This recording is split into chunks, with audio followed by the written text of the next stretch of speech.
सबसे पहले बात बैंकॉक की।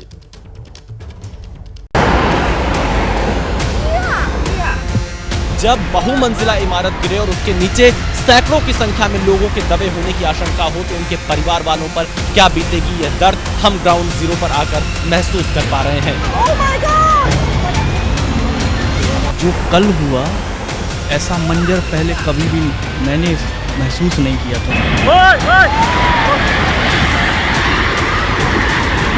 जिनके अपने खोते हैं, ऐसे हालात में वही इस दर्द को समझ सकते हैं।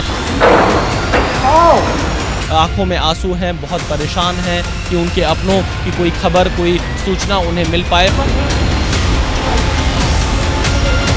यहाँ पर अभी भी 100 से ज्यादा लोगों के मिसिंग होने की सूचना है।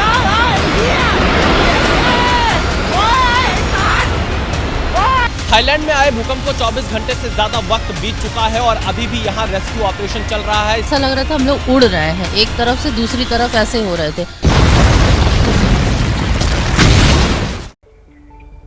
थाईलैंड और म्यांमार में कल आए 7.7 की तीव्रता वाले भूकंप से भारी तबाही मची है। म्यांमार में अब तक 1000 से ज्यादा लोगों की जान जा चुकी है, हजारों की संख्या में लोग घायल हैं, जबकि थाईलैंड में भी मौत का आंकड़ा बढ़ रहा है। पर्यटकों का पसंदीदा बैंकॉक भूकंप के झटकों से बर्बाद हो चुका है। देखिए बर्बादी की डरावनी तस्वीरें एक्सक्लूसिव।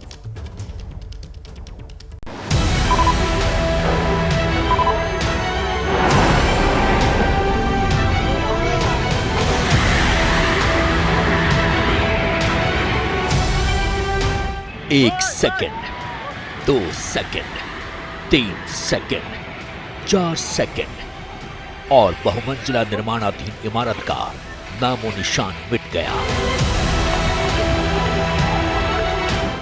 थाईलैंड से लेकर म्यांमार तक भूकंप ने भयंकर तबाही मचाई। कहीं बहुमंजिला इमारत रही,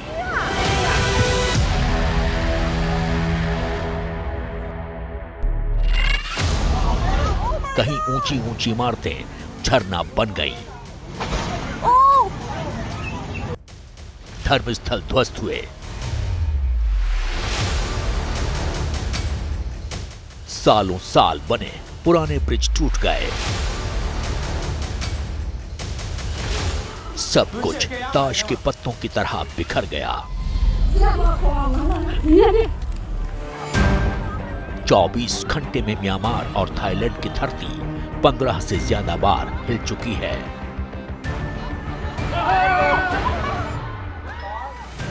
हर तरफ तबाही का मंजर खंजर की तरह चुभता हुआ दिख रहा है।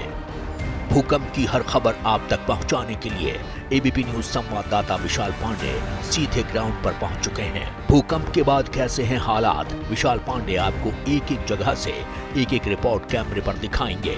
दर्द की अनगिनत कहानियां कैमरे पर सुनाएंगे।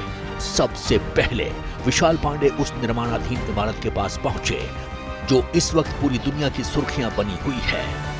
एबीपी न्यूज थाईलैंड के बैंकॉक में पहुंचा है और म्यांमार में आए भूकंप का एक बड़ा असर बैंकॉक में देखने को मिला और यहां पर एक अंडर कंस्ट्रक्शन जो बिल्डिंग थी वो पूरी तरह से धराशायी हो गई, जिसका वीडियो आप लगातार देख रहे हैं। और बैंकॉक के हम उसी स्टेट ऑडिट ऑफिस के बाहर इस वक्त मौजूद हैं जहां पर ये पूरी की पूरी बिल्डिंग धराशायी हो गई और फिलहाल यहां पर राहत बचाव कार्य चलाया जा रहा है।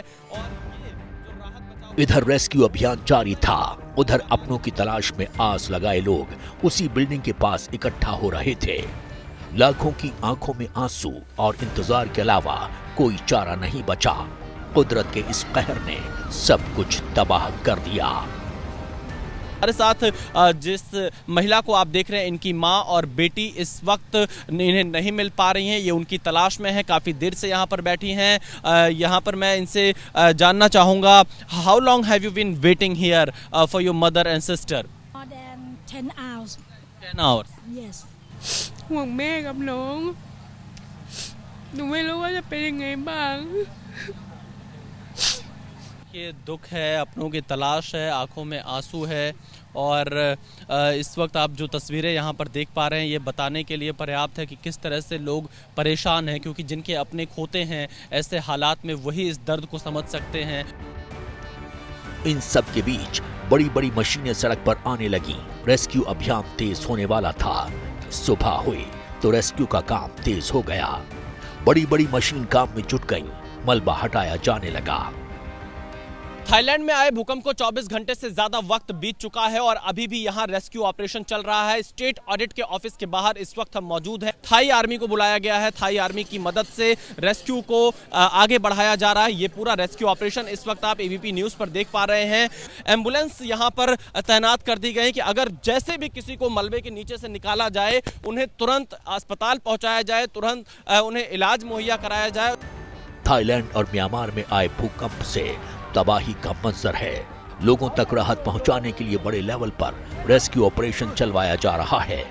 जगह जगह कंट्रोल रूम बनाए गए हैं ताकि लोगों तक जरूरी सूचनाएं और जरूरत का सामान पहुंचाया जा सके।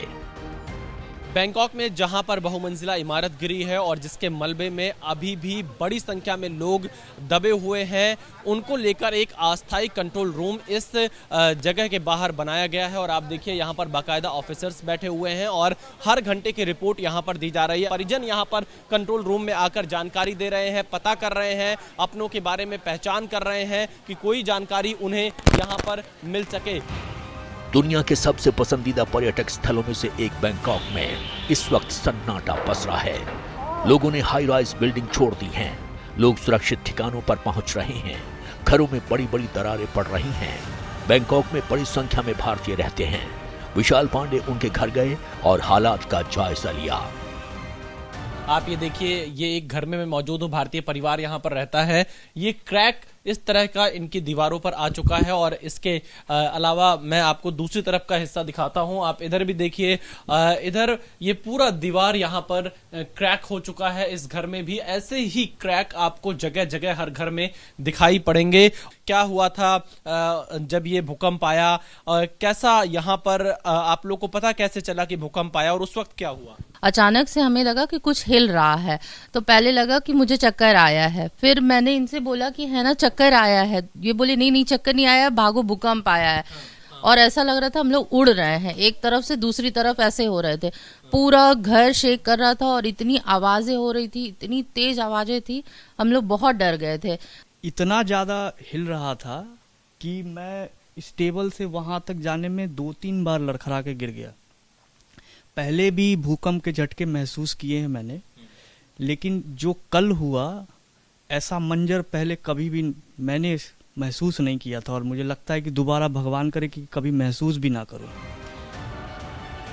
इन सब के बीच मुश्किल समय में भारत ने हमेशा की तरह मदद का हाथ आगे बढ़ाया है। भारत से बड़ी मात्रा में राहत सामग्री ऑपरेशन ब्रह्म के तहत पहुंचाई गई है।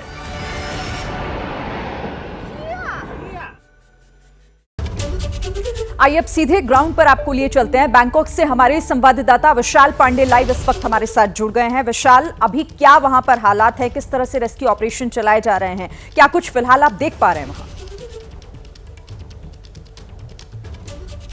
शिरीन, देखिए 36 घंटे से ज्यादा वक्त बीत चुका है और अभी भी यहाँ पर 96 लोग इस मलबे के नीचे दबे हो सकते हैं, इस बात की आशंका है और रेस्क्यू ऑपरेशन यहाँ पर चलाया जा रहा है। राहत बचाव कार्य रुक नहीं रहा 1 मिनट, क्योंकि आप इन तस्वीरों को देखिए, मैं एक बार दिखा देता हूँ। ये पूरे का पूरा मलबा यहाँ पर पड़ा हुआ और इसके नीचे 96 लोगों के दबे होने की आशंका है और जिनके परिवार के लोग यहाँ पर काम करते थे वो इस वक्त अभी भी यहाँ पर इंतजार कर रहे हैं। दाहिनी तरफ की मैं तस्वीरें एक बार दिखाना चाहूंगा। कल रात से ही जब से हम यहां पर पहुंचे हैं तब से ये लोग इस जगह को छोड़कर नहीं गए हैं, क्योंकि इनके अपने इस मलबे के नीचे दबे हुए हैं। इनकी आंखों में आंसू हैं, काफी दर्द है, लेकिन इंतजार और आशा इस बात की है कि शायद जब ये रेस्क्यू ऑपरेशन पूरा हो तो इनके अपने यहां से सुरक्षित निकल पाए, कोई करिश्मा हो ऐसा, क्योंकि जो हालात यहां पर शिरीन हम देख रहे हैं, कुछ भी कह पाना मुश्किल है कि ये 96 लोग जो इस मलबे के नीचे दबे हो सकते हैं वो किस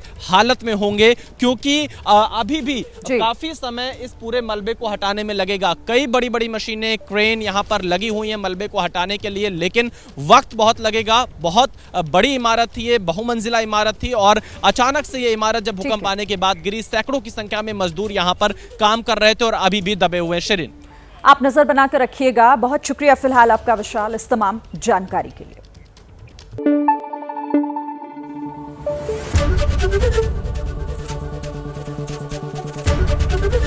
एबीपी न्यूज आपको रखे आगे।